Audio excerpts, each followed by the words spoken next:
हमारा जो चैप्टर है वो है सीआई।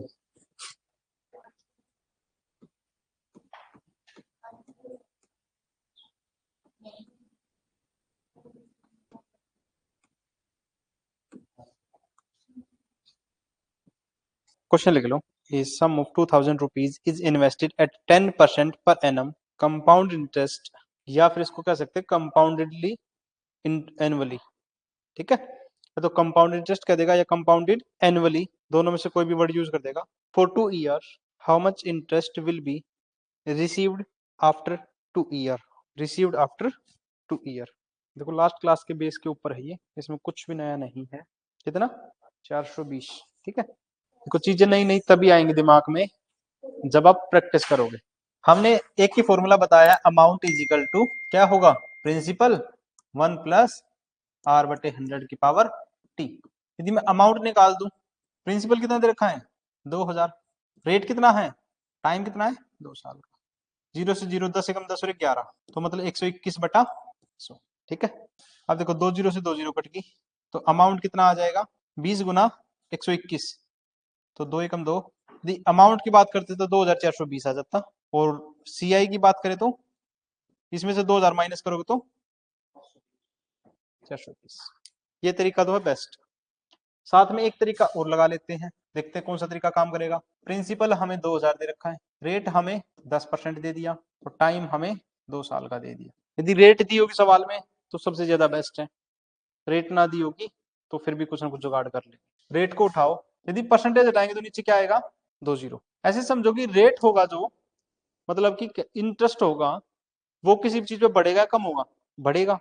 मतलब कि हम मान लो 100 रुपए दे रहे हैं तो उस पर कुछ ना कुछ बढ़ के ही मिलेगा। तो ये समझ लो ये हमारी बेस वैल्यू है। बेस वैल्यू का मतलब इस सवाल में यदि प्रिंसिपल है तो इसको बेस वैल्यू को प्रिंसिपल मान लेंगे। तो ऊपर क्या होगा? इंटरेस्ट होगा या इंक्रीज वैल्यू होगी। तो मैं कहूँ 10 से कितना बढ़ गया? आप कहोगे जी 10 से 11 हो गया, यही तो होगा ना एक साल में। यदि मैं 2 साल की बात करूं तो 2 साल में क्या हो जाएगा? फिर 10 से 11 हो जाएगा। पहले एक साल में, पहले एक साल में, अगले एक साल में, भाई 10 से 11 हो गया, 10 से 11 हो गया। यदि मैं टोटल की बात करूं तो 100 से कितना हो जाएगा? 121। देखो 100 से कितना हो गया? चीजों में कोई फर्क है? हमारे हिसाब से ये प्रिंसिपल होगा, ये अमाउंट होगा, जो इनके बीच में होगा वो क्या हो जाएगा? हमारा सीआई हो जाएगा। तो इसकी वैल्यू सवाल में दे रखी है 2000, ये अपने आपका कितना गुना हो गया? 20 गुना हो गया। तो इसका डिफरेंस कितना है? वही हमारा सीआई होगा। तो 21 की वैल्यू बतानी है, तो 21 गुना 20 वही हमारा आंसर हो गया। बहुत जगह आपको ये मेथड बहुत ज्यादा आसान लगेगा। क्यों? क्योंकि ये वाला जो मेथड है ना, ये हम परसेंटेज में यूज करते हैं, और जहां भी परसेंटेज वर्ड आ गया वहां यूज कर सकते हैं इसको। एक मेथड और होता है जिसको हम क्या कहते हैं? Tree method. यदि मान लो हमारे पास 2000 रुपए हैं, रेट कितना दिया है? 10% है, तो 10% के हिसाब से पहले साल में कितना रुपया कमा लेगा वो? 200 रुपये कमा लेगा। 2000 का 10% क्या हो जाएगा? 200। अगले साल वो 200 रुपये तो कमाएगा ही कमाएगा, इसका मतलब ये 200 रुपये तो कमाएगा ही कमाएगा, सीधी सी बात है। ठीक है, इसके ऊपर 10% ब्याज और होगा, क्योंकि ये तो अगले साल में पैसे मिलने वाले हैं, इस पे तो ब्याज लगेगा नहीं। इस पे कितना परसेंट और? इसका 10% और निकाल दो। 200 का 10% कितना हो जाएगा? टोटल की बात कर तो 200, 200 400 और 20 420 सीआई हो जाएगा हमारा। तीनों तरीके बेस्ट है अपनी अपनी जगह। आप कौन सा करोगे वो आपके ऊपर डिपेंड है। मैं ज्यादातर प्रेफर इसको करता हूँ। यदि आपको बेसिक सीखना तो ये है, थोड़ा सा एडवांस सीखना तो ये वाला तरीका है। तरीका ये भी बेस्ट है, बहुत सारे बच्चे फॉलो करते हैं, बहुत सारे टीचर भी फॉलो करते हैं। इसमें कंफ्यूजन कब आती है? जब ये 3 साल और 4 साल में कन्वर्ट हो जाता है। ये तो हमें आ गया ना। कोशिश करेंगे इन दोनों फॉर्मूले पे चलेंगे। अभी अभी 2-3 क्वेश्चनों पे मैं तीनों फॉर्मूले पे चलूंगा। तीनों भी छोड़ो, यदि इसको भी एलिमिनेट कर दे तो इन दोनों पे चलेंगे।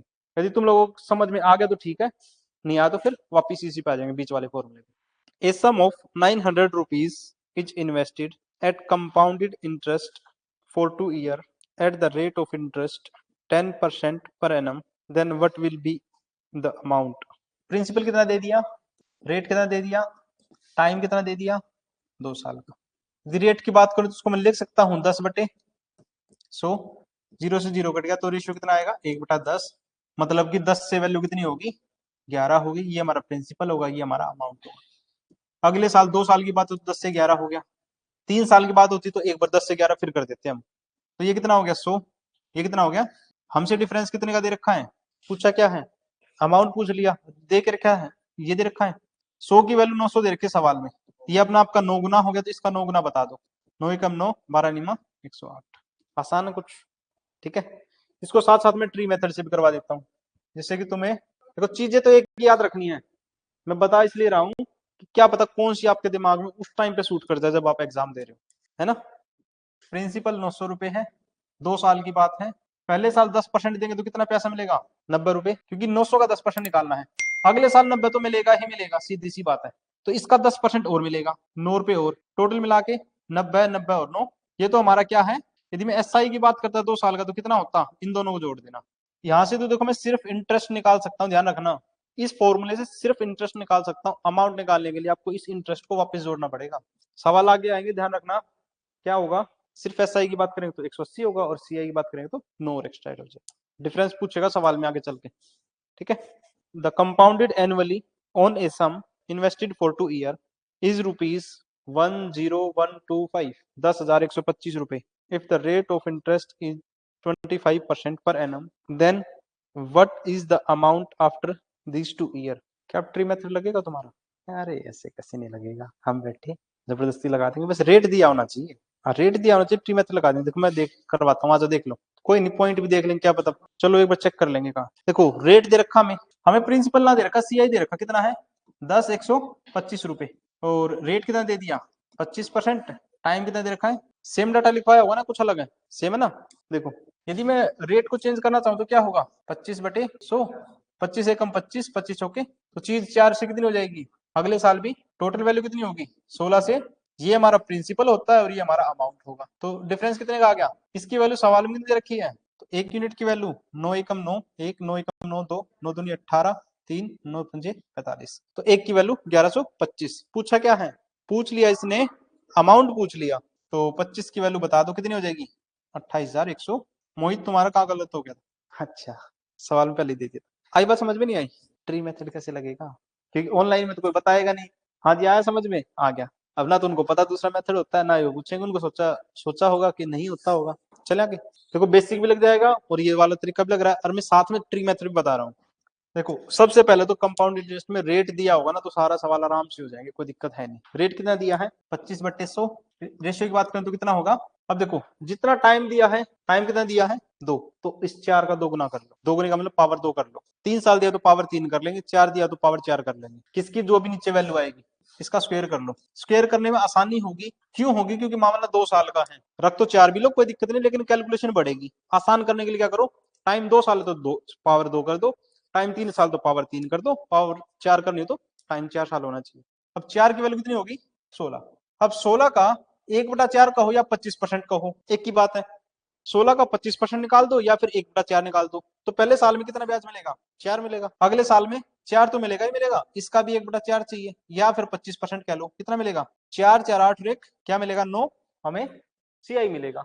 ये कितना है, आ गया ना। 9 की वैल्यू कितनी सवाल में 10,125, 1 यूनिट की वैल्यू। मुझे चाहिए अमाउंट, अमाउंट के लिए तो प्रिंसिपल ये मानना पड़ेगा, ये हमारा प्रिंसिपल होगा, और 9 ब्याज लग गया, 16 + 9 कितनी वैल्यू होगी 25 की वैल्यू कितनी आ जाएगी 28। ये बात समझ में नहीं आई, अब लग जाएगा ट्री मेथड। सवाल आएंगे आगे, हमें क्या करना है, रेट, हमें सिर्फ रेट दिया होना चाहिए, रेट और टाइम, सारा सवाल हो जाएगा, कोई फर्क नहीं पड़ता।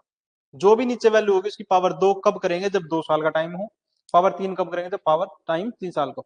जो ये मानेंगे हम प्रिंसिपल मान लेंगे, और जो इंटरेस्ट आ जाएगा इन दोनों को जोड़ेंगे तो हमारा अमाउंट आ जाएगा। The compound interest on a certain some, on a certain sum of money for 3 years compounded annually at a rate of 10% per annum is rupees 1324 find the sum। मतलब कि इसने सीआई 1324 रुपए दे रखा है, रेट दे रखा है, time दे रखा है, हमें प्रिंसिपल निकालना है। चैप्टर को अच्छे से समझ लेना, टेस्ट होंगे इसके 2-3, क्योंकि सबसे ज्यादा डाउट आते हैं इस चैप्टर में, एक ट्रेन वाले में और एक इस चैप्टर में, ठीक है। कितना आंसर आया, देखो रेट कितना दिया इस सवाल में 10% दे दिया, जैसे ही परसेंटेज हटाऊंगा तो नीचे कितना आ जाएगा, 0 से 0 कट गया, रेशियो कितना आ गया 1 रेशियो, तो वैल्यू 10 से कितनी हो जाएगी 11, फिर 10 से कितनी होगी, फिर 10 से कितनी होगी, क्योंकि मामला 3 साल का है, तो 1000 से कितनी होगी। यदि इंटरेस्ट की बात करूंगा तो इस 331 की वैल्यू सवाल में कितनी दे रखी है 1324, तो 1 यूनिट की वैल्यू कितनी आ जाएगी, तो प्रिंसिपल बताना, तो 1000 की वैल्यू कितनी हो जाएगी वही हमारी, तो 1331 की बता देते हैं। रेट कितना हो गया 10 से 1 11। मैंने कहा कि यदि मामला 3 साल का तो इसका क्या कर देंगे क्यूब कर देंगे, और मामला 2 साल का तो इसका स्क्वायर कर देंगे, मामला 4 साल का इसकी पावर 4 कर देंगे। तो क्यूब करेंगे तो कितना हो जाएगा, तो इसका 1/10 कितना हो जाएगा इसका मतलब जो पहले साल, दूसरे साल, तीसरे साल 100 रुपए तो मिलेंगे ही मिलेंगे, फिक्स है। यदि मैं इसकी बात करूं, सिर्फ 2 साल की बात होती तो 1/10 और निकालते, कितना मिलता? 10 मिलता ना। यदि इसकी बात करें तो इसका 1/10 तो मिलेगा ही मिलेगा, कितना हो गया? अगले साल ये वाला 10 तो मिलेगा ही मिलेगा, फिक्स है, सीधी सी बात है। और इसका 10% और मिलेगा। दोबारा सीख लो, 3 साल में देखो, 2 साल का तो कर लिया, 100 हो गया, 100 से 10% और निकाल दिया। तीसरे साल में देखो ये 100 रुपए तो मिलेंगे ही मिलेंगे, फिक्स है। इसका 10% मिलेगा तो 10 हो गया। अब देखो ऐसे, इसको ऐसे समझो, 100 और 10, 110। 110 का 10% निकालोगे तो कितना मिलेगा? 11 रुपए मिलेगा। मिलता ना? तो 11 कैसे होता? 10 और 1, 11। हमने इसको तोड़ दिया। कैसे तोड़ दिया? कि ये 10 तो मिलेगा ही मिलेगा, फिक्स है, ये रहा कर दिया, ये वाला 10 शिफ्ट कर दिया, और इसका 10% और मिलेगा, एक और मिल गया। टोटल ब्याज कितना हो गया? 10, 100, 200, 300, 10, 20, 30, 330 और 10, 330 और 1, 331। ठीक है, तो 331 की वैल्यू ये पुट कर देना, और ऐसे आ जाएगी। चला के चीजें समझ में आ रही है नहीं आ रही?